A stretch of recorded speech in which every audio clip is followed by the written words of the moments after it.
The attic. She unlocked the door surprisingly easily and stepped inside the attic. Elsewhere, the house was filled with warm summer sunshine, but here the light struggled to make its way through the grimy, dusty windows. Let's just look at that first paragraph, and we can see in there that I've remembered to include my adverbs, surprisingly, easily.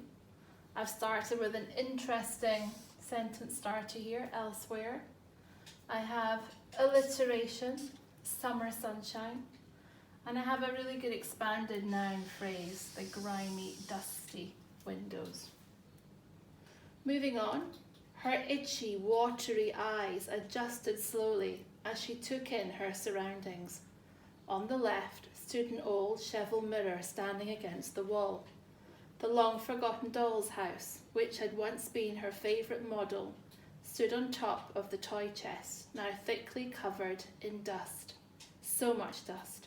Her childhood friend, Barney Bear, sat there saddened he'd been left all these years. Looking back over that paragraph, we have another expanded noun phrase. We have more adverbs. We have different sentence starters, again, fronted adverbials. And we have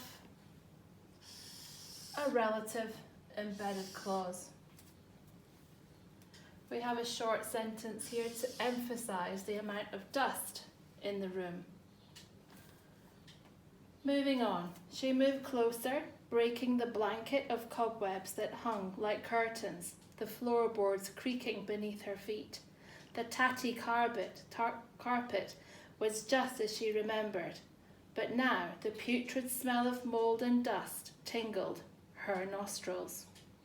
So in this paragraph there's an awful lot of figurative language.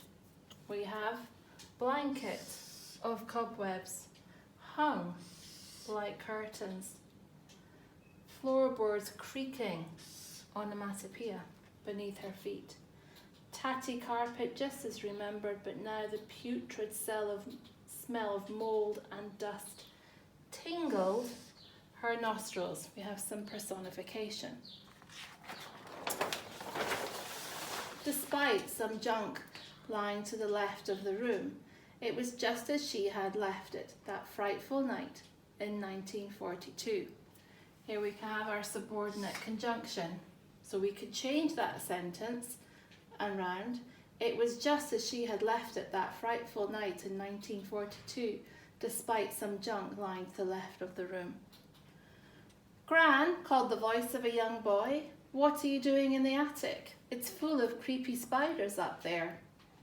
Excited by the prospect of a new life for her family, the old lady smiled and carefully made her way back downstairs to her grandson.